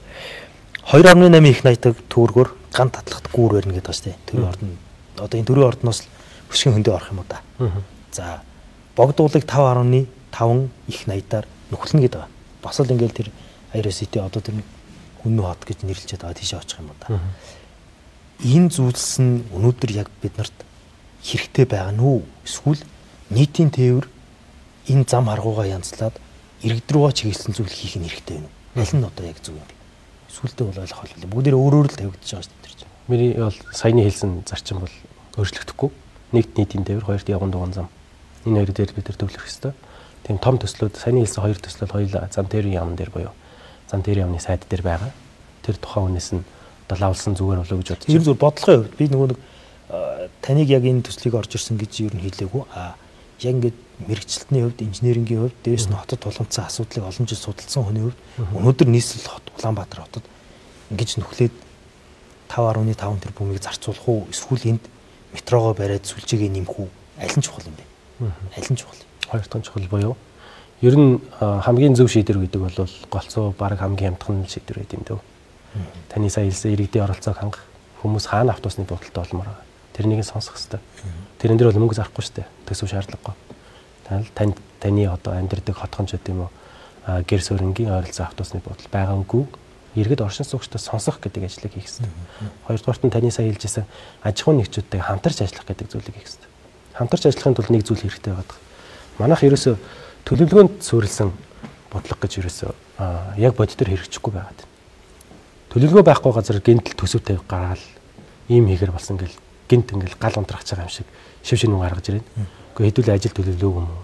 Энэ төлөвлөгөөний дагуу явахгүй юм уу? Ямар үр дүнд хүрэх юм бэ гэдэг юм баг. Төлөвлөгөө гэдэг зүйл чинь нөгөө үр дүн тодорхой, зорилго зорилт тодорхой болчиход байгаа. Төсөв шууд төсөв бариад мөнгө бариад ирэхлээр чинь тэр чинь одоо тэр мөнгийг яаж зарцуулнаа л гэсэн л утга болчиход байгаа шүү дээ. Тэгэхээр гол нь бид нэр төлөвлөгөөгөө тодорхой байлгах буюу төрийн хамгийн чухал хариуцлагатай ажиллах ёстой зүйл бол тодорхой байдал. Тодорхойгүй байдал гэдэг чинь нийгэм эдийн засаг ялангуяа иргэдэд маш таагүй мэдрэмжийг төрүүлдэг. Тэгэхээр төлөвлөгөөний тодорхой тэрнийг иргэдийн оролцоотойгоор хийдэг. Тэр зүйлээ тодорхой болгож өгөөч гэдэг зүйлийг л маш их яриад хийгээд хэрэгжүүлэл явж байна. Одоо ингээд бүгдээрээ нэг том төсөл ярьдаг болол бүгдээрээ нэг юм бүтээн байгуулалт зам аргуу ч юм уу те барилга цемент ингээ яриад байна. Зүгээр миний хотын иргэний хувьд надад нэг юу дутаад байна гэхээр өвгний талбай дээр хийж байгаа арга хэмжээ шиг ийм л зүйл дутаад байна. Гэхдээ энэ нь ийм гоо зүгүү үзэл санаа байхгүй үзэл сурталгүй ийм зүйл болохоор харамсалтай байна. Ийм хотын иргэн лавгдорж иргэн л усан чамцсан гэх нэг юм тэндээс кайф авчдаг, стрессээ тайлцдаг тийм. Тэнд нэг юм гоё урлагийн одоо зүйл хардаг, үздэг ч юм уу. Ийм зүйл манай хотод юм байхаа гэж чинь. Энийг ер нь олон улсын жишгт ер нь яаж хийж тэр хот төлөвлөлтөндөө яаж шингээдэг юм бэ? Одоо ингээд цэцэрлэг төрүүлэн орё гэдэг нь л хамгийн сайн зүйл. Гэхдээ тэр нь бүү стресс. Бүүн төгжрөл очоод машинаа яах вэ? Тэгэхээр ингээд нэг юм үзэх харах юм байхгүй л хот байна да. Энийг та юу гэж харж байна? Уг нь бас танаас эсрэгээр нь асуулт асууя. Та сүүлийн 1 жилийн хугацаанд хорооны иргэдийн нийтийн хуралдаа хэдүүд асуусан бэ? Зааштай сүүлийн 1 жил байтугай сүүлийн 2 жил сууж үзсэн. Сөөхийн хуралдаа сууж үзсэн. Сөөхийн хуралдаа сууж. Сүүлийн 1 жил хэдүүд асуусан бэ? Нэг удаа хуралдсан, өнгөрсөн 100 шиг санагдчихэ. Манайх яг саний хэлсэн хот яавал таатай болох вэ гэдэг саний жишээгээр хэлэхэд хамтдаа бүтээсэн хот таатай болдог. Манай хорооны иргэдийн нийтийн хуралдаа суудаггүй мөртлөө их хурлаа шүүмжлээд, их хурлаас гаргаж байгаа шийдвэрүүдийг үгүйсгээд, хотын захиргааны шийдвэрүүдийг үгүйсгээ яваад идэг. Уг нь бидний энэ оролцоог хангах хамгийн ихний шат нь бол хорооны иргэдийн нийтийн хурал, сөөхий хурал хоёр юм байна. Хэрвээ бид нэр хорооны иргэдийн нийтийн хурал дээрээ суудаг байсан бол тухайн газар за өндөр давхартай офис баригдах юм уу? Ногоон байгууламж болох юм уу? Эсвэл таны саяны хэлж байгаа соёлын соёлтой харьцах боломжтой музей ч юм уу те үзэсгэлэнгийн газар байгуулах юм уу? Тэр зүйлийг бид нар орхитолцох боломжтой байхгүй юу? Даанч бид нар тэрэндээ суудаггүй. Оролцоо ерөөсөө байдаггүй мөртлөө эсрэгээр үр дүн хүсээд идэг. Та оролцоогүй бол бодиттой үр дүн тань дээр илүү оновчтой үр дүн ирэх боломжгүй. Хотолд бол ерөөсөө тэрийг л заадаг. Тэрийг л хэрэгжүүлдэг. Тэгэхээр сая хэлсэн төлөвлөгөө тодорхой байх хэрэгтэй. Төлөвлөгөөнд иргэд оролцох хэрэгтэй. Хоёроос дээш удаа иргэдээр хилцүүлэх хэрэгтэй. Тэгжээж бид нар хэрэгжих боломжтой болно.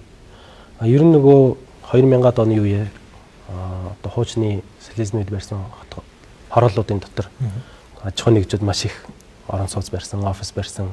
Тэрнээсээ болж бид нар одоо төгжирч байна.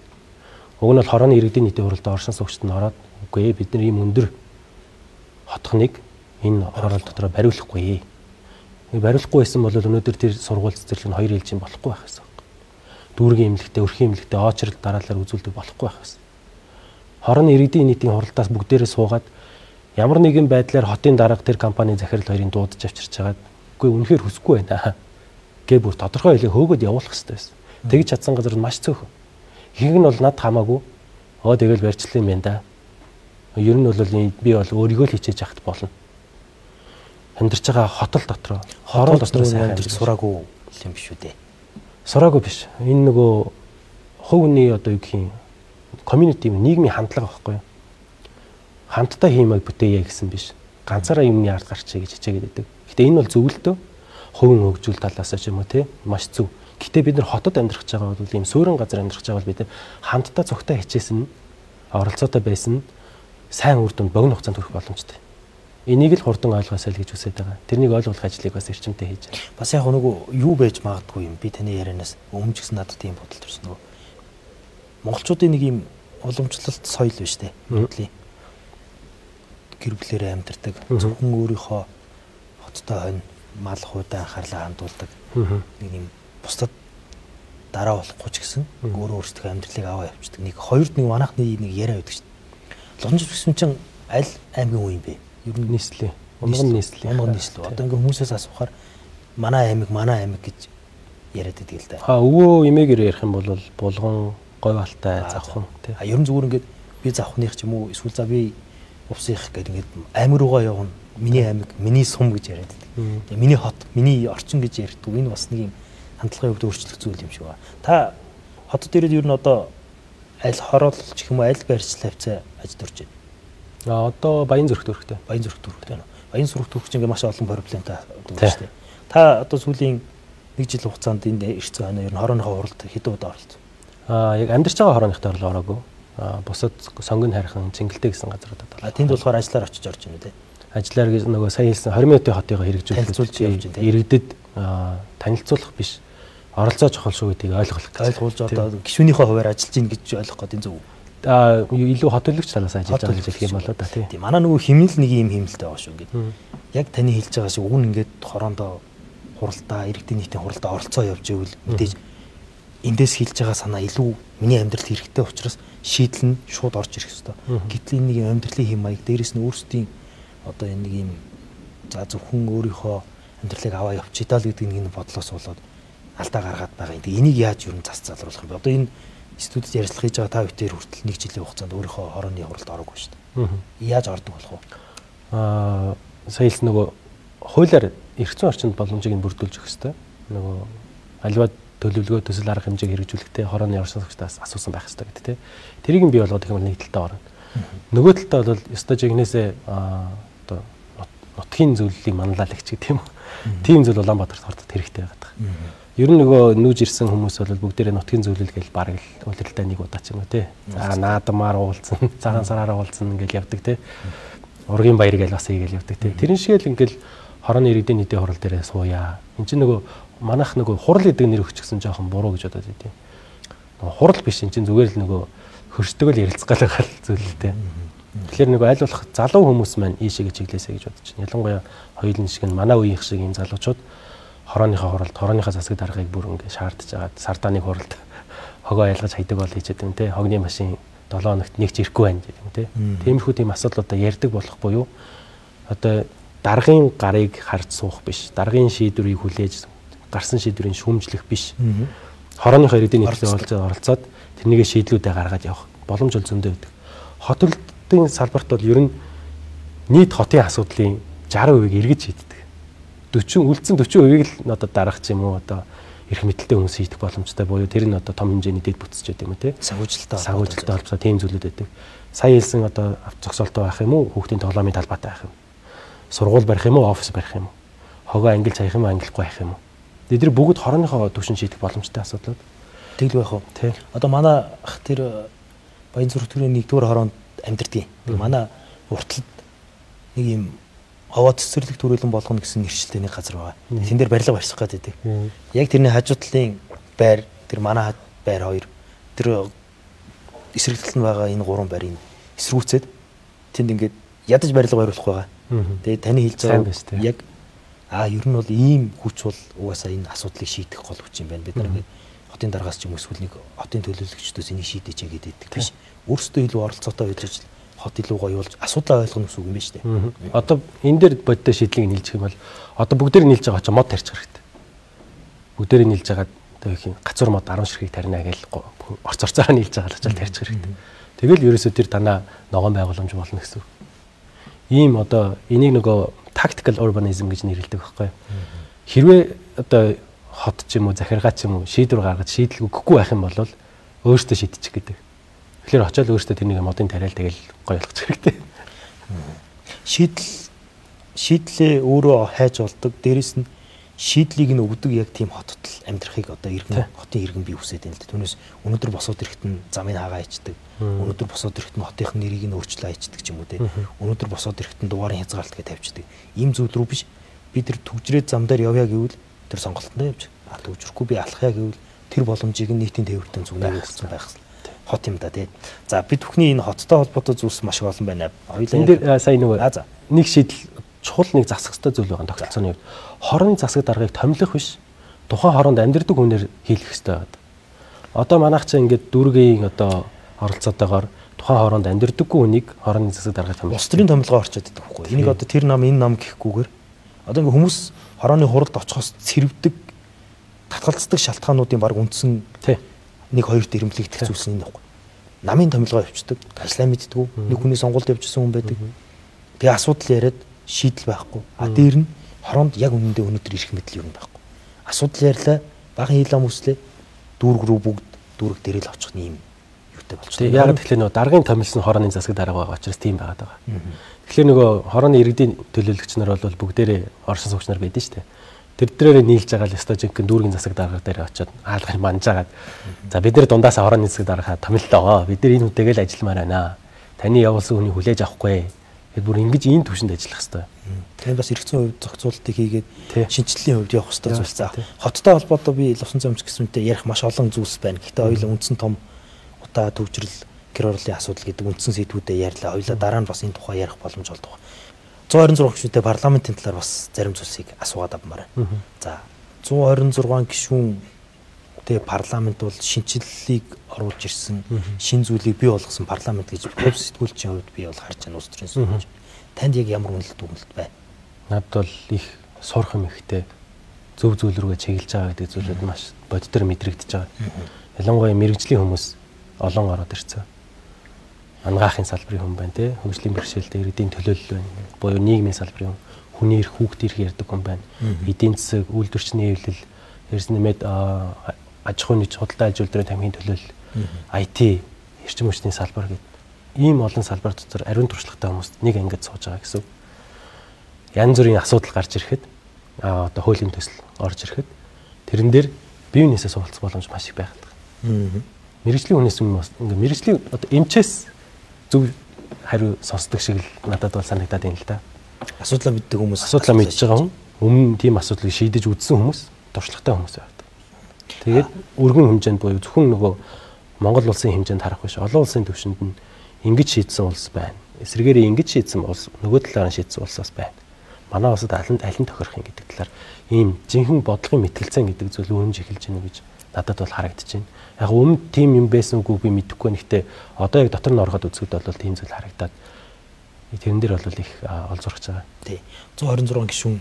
За дээрэс нь сонгуулийн холимог систем орж ирсэн байгаа нь бид бүхний одоо энэ парламентын арчил энэ парламентын ёс маш том эерэг үр дүнг авчирч байгаа гэж би бол хувьд харж байна. Өмнө нь уран шиг том төслийг ч юм уу те.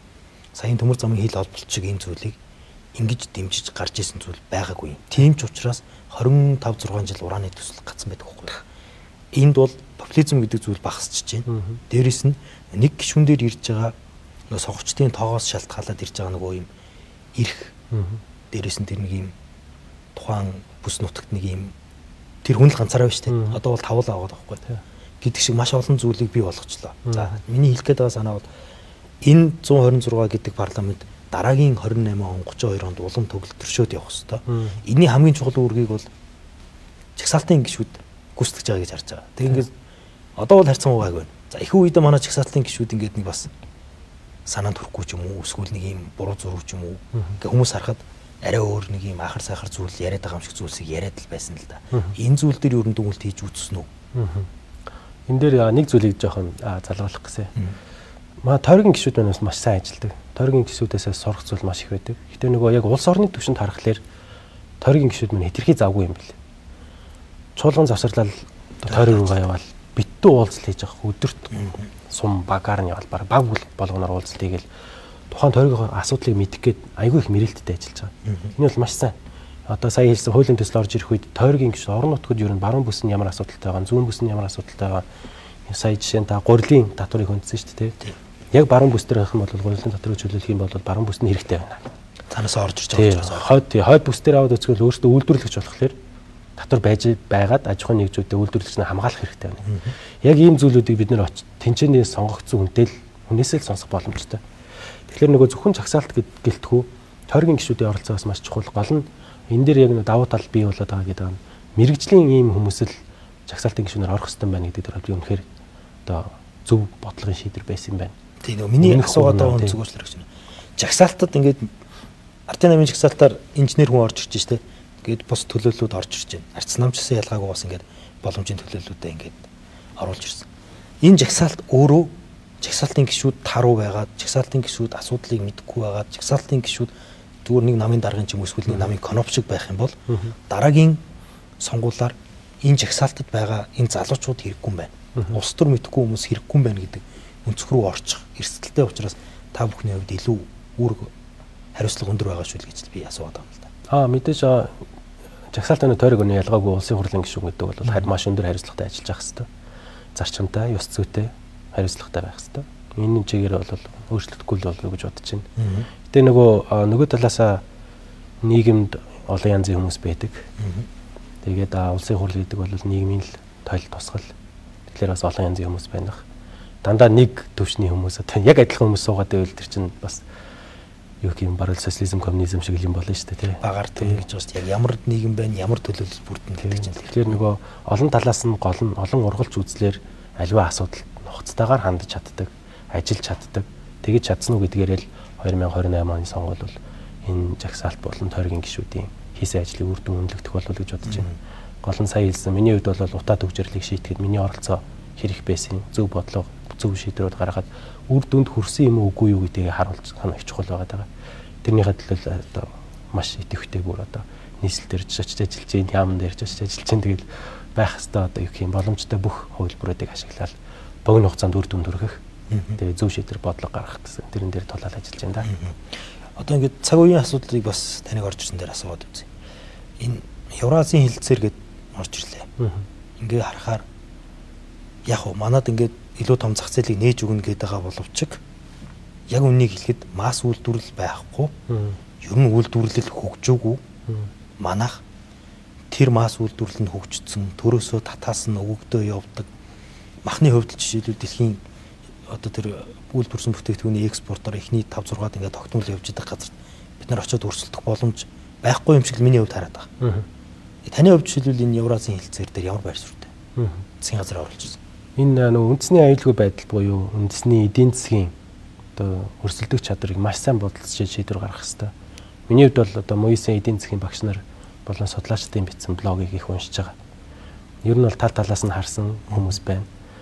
Тэрэн дээр бол бид нар яг ийм чухал эзэгтэй асуудал дээр бол улс орны их харшгийг нэг тавьсан л шийдвэр гаргасан зүг гэж бодож байгаа. Нэг тавьсан шийдвэр нь нэг тэр хилцээр түр орох юм уу эсвэл түр татгалзаад байж ах юм уу таны хувьд?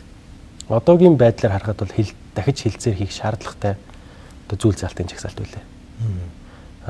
Орох ёстой үгүй гэдэг дээр бол бид нэр тэр жагсаалт нь манад ашигтай байна уугүйгээр л шийдэгдэж шүү дээ. Тэгэхээр дахиад нэг хилцээр хийгээд одоо negotiation гэж хэлдэг те. Тийм зүйл хийгээд үзэх ёстой л гэж бодож байна. Тэрэнд манай улс өөртөө сурж, дасч, гарших ёстой гэж бодож байна. Хамгийн сүүлд Киргиз орцсон. Тэгээ ингээд гайлын татварууд ингээд гайлаар гарах тэр бүрдүүлэлт ч юм уу ингээд хөнгөлт чөлөөлтийг өгч байгаа. Гэхдээ энэ усыг хийхэд энэ савн дээр энэ усан дээр маш олон стандарттай. Тэр стандартыг манах байтугай ер нь ямар ч улсуудад авдаг юм л да. Тэгээд иймэрхүү зүйлийг манай гишүүд бас бодож асуудлыг хараасаа гэж бодож байна. Хоёулаа бараг адилхан юм уншсан байна. Та Кыргызстаны жишээс миний уншсан юм бас. Тийм үү. Онгоцны түвштэй тэр чинь 5 улс байгаа шүү дээ. Киргиз, Беларусь юу хөвчлээ. Онгоцны түвштэй холбоотой бас нэг асуудал ингээд засгийн газар дээрээс орж ирэл ингээд бөөм божиг нам болж байна. Энэ хилцээрийг ер нь бас харуу. Ингээд нэг юм хамгийн чухал зүйл чинь ингээд хотыгоо энэ өөрийнхөө мэрэгжлийнхаа дагуу инженерингийнхаа шийдлийг олоод олон нийтэд энэ хотод хэрэгтэй зүйл хийхээс гадна улс орны бодлогыг барьж байгаа хүмүүс гэдэг өнцгөөс ер нь таныг асуудал хандж байгаа гэж бодод байна. Ер нь төр өөрөө бизнес хийгээгүй гэж би боддог байр суурьтай. Заавал төрийн хэмжээнд компани байгуулж энэ бензинийг хангах хэрэгтэй юм уу? Автомашины бензинийг бол манай хувийн хвшлүүдүүд бүгд хийж чадчихэв. Төрийн оролцоо бол тэдэлэн том байхгүй шүү дээ. Тэрнтэйгээ адилхан жишгээр явсан зүг гэсэн тийм байр суурьтай байна. Хоёрдугаар бас асуудал зүйл байгаа. Бид нэр Япон улстай шинэ нисхийн одоо менежментийн гэрээг хийсэн те. Тэрэн дээр одоо сая нөгөө төлш хадгалах, дамжуулах, одоо цэнэглэх байгууламжийн бол ийм Оросын хойд төрчийн оролцоотой компанид өгнө гэсэн тийм ярьж байгаа шүү дээ. Дид бүтцэг гэж яагаад бүр зохицолбоор нь өгч байгаа шүү. Зөвхөн тэр дид бүтцийн төсөл бол биш юм бэл. Тэр заалтыг бол би бас их юг эргэлзмээр заалт байсан учраас нэг одоо хөрштөөгөө ойртох чинь гэсэн нэрээр өмнө бид нэр гэрээ хийсэн байсан зүйлүүдэд устгах ч юм уу үгүй ч юм уу худлаа ярьж болохгүй шүү дээ. Монгол улсын засгийн газар. Ард иргэдтэй ч худлаа ярьж болохгүй, хөршөдтэй ч гэсэн худлаа ярьж болохгүй. Зөв зарчимтай тууштай байх хэрэгтэй.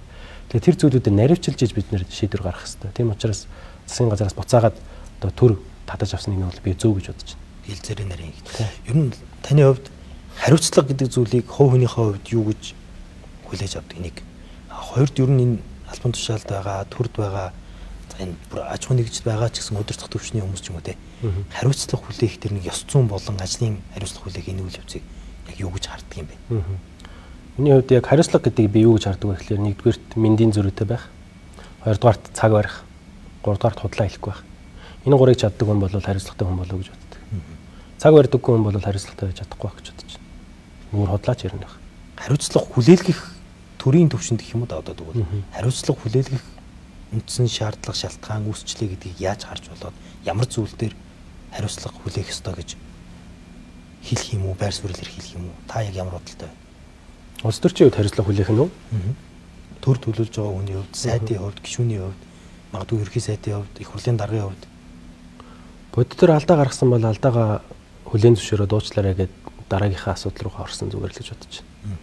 Тэгээл нэг одоо хариуцлага хүлээсэн хүлээгүйгээр хэрүүл хийгээд байх нь бол олон түвнийг төлөөлж байгаа хүн бол тийм зүйл бол байгаа дэмий гэж бодож байна. Гэхдээ эсвэргээр хариуцлага хүлээлгэх гэдэг зүйлийг улсын хурлын гишүүнээс нэгдэг манай нийгмийн том алдаа байгаад байгаа. Улсын хурлын гишүү гэдэг бол ирээдүг төлөвлөх ажлыг хийнэ. Засгийн газар бол одоо хэрэгжүүлэх ажлыг хийнэ. Өнгөрсөн хугацааны хариуцлагыг тооцох, зөв бурууг нь дүгнэх ажлыг шүүх засаглал хийнэ. Өнөөдөр тэгэхэд дээд шүүхийн шүүгчдийг таньдаг хүн хэрэг байгаа бол гэж би боддог. 126 гишүүдээс бол яг тодорхой нэг нь таньж байгаа. Дээд шүүхийн шүүгчдээс ч юм уу эсвэл үндсэн хуулийн цэцсээс нэгнийх нь нэрийг нэр устдаа таньж байгаа үгүй юм уу? Тийм зүйлийг гэдээс одоо зөв субъектээс зөв шаардлага нэхэх гэдэг, шаардлага тавих гэдэг. Тэрнийг нийгмээр ойлгохгүй бол энэ гурван засаглал маань хоорондоо холилдол эхлэх юм бол манай арчилсан тогтолцоо эвдэрнэ. Бид нар эрхчлөөгүй болно. Тусгаар технологи шалгаж магадгүй. Тэгэхээр энэ гурав тусдаа байх хэрэгтэй гэдгийг нийгмээр маш сайн ойлгох хэрэгтэй гэж бодож байна. За нэвтрүүлгийн манцаг ерөнхийдөө дуусч байна. Танаас сүүлийн 2 асуултаа асуугаад дуусгая гэж. Ер нь Монголд эрхчлөө за дээрэс нь энэ юм үнд зүйл гэдэг зүйл ингээд хүн болгон яриад хомстоод энэ багсаад энэ гэдэг энэ ярьдаг болчлоо. За энэний цаана зүгээр би юу яваад ийн гэж харддаг болох вэ? Харж инэхэр улс төр дээрч нийгмийн амьдрал дээрч аж ахуй нэгж ийм асар их хэрүүл яваад байдаг болж байна. Ялангуяа энэ улс төрийн парламент дээр явж байгаа энэ засгийн газар гишүүд энд ингээд нэг асуудал тавихад нөгөөх асуудлыг ярьдаг те. Яг ингээд дотор нь ороо харахаар ингээд ийм бодлого урагшлаад энэ үү эсвэл зүгээр нэг ийм одоо нэг ийм жүжиг шиг юм яваад хэрүүл болоод улс төрийн ийм тоглолт болоод энэ танд ер нь юм мэдрэгдэж байна. Хэрүүлээс өөр юмгүй боллоо яг үнэндээ. Энэ ихтэй аль ч улсад чөлөөт хэвлэлтэй улсад ямар ч улсад ийм байдаг л гэж боддог. Японд би 10 гаруй жил амьдарч байсан. Японы хэвлэл бас тэгэл дүүрэн л хэрүүл байдаг. Гол нь тэр мэдээллийг харж байгаа хүн өөрөө зөв дүгнэлтээ гаргаж зөв ойлголтоо авч явах хэрэгтэй гэж боддог. Сайн мэдээ бол зөндөл байдэн штэ. Уг нь бол сайжирч байгаа зүйлүүд ингээ гардаг. Гэтэл нөгөө муу зүйлийгээ илүү их хүлээж аваад муу зүйлийгээ илүү түгээгээд идэг. Тэгэхээр жоохон нөгөө мэдээлэлтэй одоо цензуртэй харьцаж сурах гэдэг нь манай нийгэмд бас тулгамдаад байгаа хийх ёстой ажлуудын нэг юм болов гэж боддог. Энэ дээр бол 4 дахь засал гэж нэрлэгддэг манай хэвлэлийнхэн маань сэтгүүлчд маань мэрэгжлийн зарчимтай ёс зүйтэй ажилласаа гэж боддог. Одоо бол бүгдээрээ тийм байгаа гэж бол би бас хэлж чадахгүй л. Гэтэ маш сайн урагштай ажиллаж байгаа. Бидний ийм чөлөөтэй байдлаар уран байдлаар нийгмийн нөхцөл байдлыг илэрхийлж чадчихин сурч шít те. Энэ дээр бол би залуу нийт их баяртай байдаг. Тэгэхээр нөгөө мэдээллийн салбар маань ч гэсэн 4 дахь засаглал маань ч гэсэн илүү сайн хөгжих шаардлага болох байгаа болов уу гэж боддог. Тэгэлгүй манаас шиг арчил дөнгөж хөгжиж байгаа салбартаа эвлэн эрхчлөөч гэсэн яг үндэ 30 жилдээ л явж байгаа юм. За энэ бол ингээд харьцуулаад 200 жил явцсан, 100 жил явцсан, 70 80 жил явцсан газруудын одоо яг үр дүнд нь хүрийг гэвэл бид бүхэн дахиад орны хичээх ёстой. За тэгээд гэтээ нөгөө бас нэмж хэлэхэд төмөр замын гэрээг бид нар хийж чадлаа тий. Дээрээс нь нэмээд бидний бусад одоо чухал нийгмийн эдийн засагт үзүүлэх нөлөөллүүдийг сайжруулж байгаа. Жишээ нь өнгөрсөн намрын чуулганаар бид нар их хурал дээр батлагдсан зүйл нь болохоор нийгэм чиглэсэн үйл ажиллагаа хийх юм бол аж ахуй нэгжийн орлогын албан дээр 1% хөнгөлнө гэсэн тийм зүйл залруулсан. Энэ бол иргэдийн оролцоог дэмжих, хорооныхаа асуудлыг шийдэх энэ зүйлүүдийг хэрэгжүүлэхэд маш том одоо өөрчлөлт авчирсан л та. Ийм сайн шийдвэрүүд бас гараад байгаа гэдгийг бас ойлгосоо гэж боддог. Эрдэнэ мөрөнгийн усан цахилгаан станцны санхүүжилтээс шийдэгдсэн баруун бүсийн эрчим хүчний асуудал бол ингээд шийдэгдэх тал руугаа чиглэж шүү дээ тий. Засгийн газар сайн зүйлүүд хийгээд байгаа эх жилийг боловсролын жил гэж зарласан. Нийт орон даяар 100 гаруй сургуулиудыг ерөнхий боловсролын сургуулиудыг барина гэж байна. 200 гаруй цэцэрлэг барина гэж байна. Ийм мэдээлэлүүд уг нь бол зэрэгцээд гараад байгаа. Гэхдээ нөгөө илүү тийм таны хэлдгээр хэрүүлийн сэдв гэх юм уу те. Тэрэн дээр илүү их ач холбогдол өгөөд энэ удаа л гэж боддог болохоор альва нөгөө сайн муу аль талаас нь бас харж мэдээлэлтэй танилцаж тунгааж үзээсэй гэж боддоо шүү дээ. Хамтарсан засгийн газрыг юу гэж харж байна? Хүмүүс янз янзын дүгнэлттэй л байна. Ингээ харахаар бас тодорхой төслүүд хэрэгжүүлээд өмнө хөдөлгдөггүй байсан төслүүд яваад л байна. Нөгөө талдаа бас төр ингээд данхаагаад оронтоо нэмэгдээд нөгөө бид нар цөөлий жижиглийгээл төрийн өмчөө багасгах гэдсэн чи тэнд ингээл менежерүүд тавиал ингээл яваад шүү дээ. Тий. Энэ юу нэг гэж харж байна. Ажлын урагштай байдлын хувьд бол маш одоо хурдтай ажиллаж чадчихна гэж бодож байгаа. Сайн хэлсэн том төслүүдийг бол бүгдийг нь хөдөлгөж чадлаа шүү дээ. Гэрээнүүдийн бүгдийн шийдчихлээ ийм богино хугацаанд одоо жилч болоогүй байгаа шүү дээ. Одоо энэ цаашдаа яаж ажиллах вэ гэдгийг харах хэрэгтэй гэж бодож байна. Нөгөө талаар таны хэлж байгаа шүүмжилтэд би санал нэг байна. Тэгээд энэ тэнд очиод шинэ ажлын байр үүсгээд, оронтоо үүсгээд томилгоо хийгээд яваад идэх те. Гэтэ энэ дээр бас би сайн зүйл байгаа гэж бодож байна. Нөгөө 126 гишүүнтэй болсны давуу тал нь энэ болов гэж бодоод байгаа. Энэ одоо үр ашиггүй томилгоо гэх юм уу те. Энийг шүүмжилж байгаа гишүүд маш олон байгаа шүү дээ. Гэдэг чинь манай одоо энэ арчилсан тогтолцоо маань зөв ажиллаж байгаа гэж би харж байгаа. Мэдээж одоо шууд энэ хэрэгтэй томилгоо мэдээж дотор нь байж магадгүй л те. Гэтэ нийтээр нь үзээд хитрээд байна гэжсэн зүйл байх юм бол дараа нь энэ чинь удахгүй дахиж оронтоо нэмэхгүй ч юм уу тийм шийдвэрүүд гарах боломжтой шүү дээ. Саяхан бас дахиж татвар нэмэхгүй гэсэн тийм шийдвэр гаргаж байсан шүү дээ. Тийм байдлаар ингээд нөгөө аль болох олон хүмүүс олон талаас нь одоо байр суурь зарчмаа илэрхийлээд ингээд засгийн газрын ажлыг хяналтан дотор байлгана гэдэг бол маш чухал гэж бодож байна. Энэ болохоор нөгөө яг одоо засгийн газрын одоо сайднаар бол 20 боловч цаана дахиад 100 гишүүн хянаж байгаа нүд байна. 200 нүд хянаад хараа сууж байгаа гэсэн үг шүү дээ. Өмнө нь бол яг нөгөө 76 гишүүнд 20 хэдэн сайд байхлаар 50 хүн хараа сууж идэг тий. Тэрнээсээ 2 дахин их хяналттай болсон гэсэн гэж харж байгаа болохоор зөв голдрол руугаа явж байгаа. Энэ засгийн газрыг бас зөв дэш нь чиглүүлээд явах боломжтой гишүүд маш олон байгаа гэж бодож байна. Эхний өмнө урилга хүлээж аваад ярьсан танд баярлалаа. Ингээд энэ хоттой холбоотой энэ яг өөрийнхөө эзэмшсэн мэрэгжлийн инженерингийн чиглэлээр олон шийдлүүдийг гаргаад бид бүхний өмнө тулгамдаад байгаа зүйлсүүдийг бас шийдвэрлэхэд нь өөрийнхөө үр нөлөөг өгөөд яваарай гэж хүсэхээр байна. За таны нөгөө би түрүүн асуусан гаднаас ороод ирэхэд дотор нь бохир заваа юм хэр байна, нам ингээд ус төржилт хэр байна гэдгийг одоохондоо бол бас харьцангуй мэдрэгдсэн амжаагүй эсвэл тантай бас хэтэрхий ойртож амжаагүй л байгаа гişүүд иргэн тавьж. Тэгээд дахиад 2 жилийн дараа хоёулаа дахиад асуудлаар жил гарны дараа ярихад олон зүйлс төр та бас улс төрийн хувьас бас боддог зүйлүүд гараад ирсэн байх бах. Тэр үед юуны шийдэл чинь бол их надад бол их бууцсан шийдэл санагдаад байна шүү. Тэр нөгөө дулаалгатай холбоотой шийдэл. Тэр юу нэг хамгийн зөв шийдэл юм шиг байна. За тэгээд баярлалаа. Урилга хүлээж авсанд. Баярлалаа. Урьсанд баярлалаа. Их нэр хүндтэй нэвтрүүлэг гэж боддог, үздэг. Тэгээ сүүлд нэг 3 зүйлийг хэлэх гэсэн. Утааг дулаалгаар л шийднэ. Төвжирлийг нийтийн дээрээр л шийднэ. Хотын асуудлыг оролцоогоор л шийднэ. Энэ 3 зүйлийг л манай хотын оршин суугчид маань Дархан Эрдэнэт аймгийн төвүүдэд амьдардаг, хот суурин газар амьдардаг хүмүүс маань ойлгоосэй гэж хүсэж байна. Энэ тал дээр бас ч гэсэн мэдээлэл түгэх ажил эрчимтэй хийгээд явнаа. Тэгээд хамтдаа хотоо бүтээ хийдэг уриатайгаар энэ ярилцлага өндөрлөе гэж бодож байна. Уучлаарай тэр Дархан Эрдэнэт гэдэг дээр нэг юм ороод л. Одоо ингэ баахан цаасан дээр хотууд манайх босоод идэх байхгүй юу? Баахан цаасан дээр хотууд. Таны хувьд энэ хотуудын одоо ерөнхий концепцийг харж танилцсан л байлгүй тий. Хүннүү хот, хар урам хот.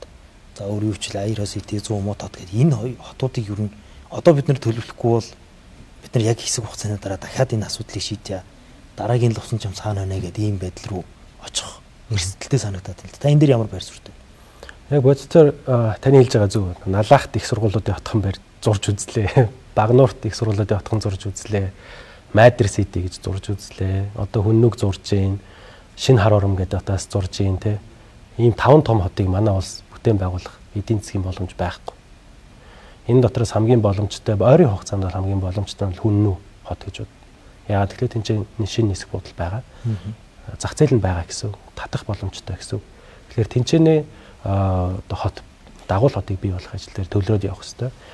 Гэхдээ нөгөө зэрэгцүүлээд босоод бид нар одоо байгаа хотууд дээрээс төвлөрөх хэрэгтэй байгаад байгаа.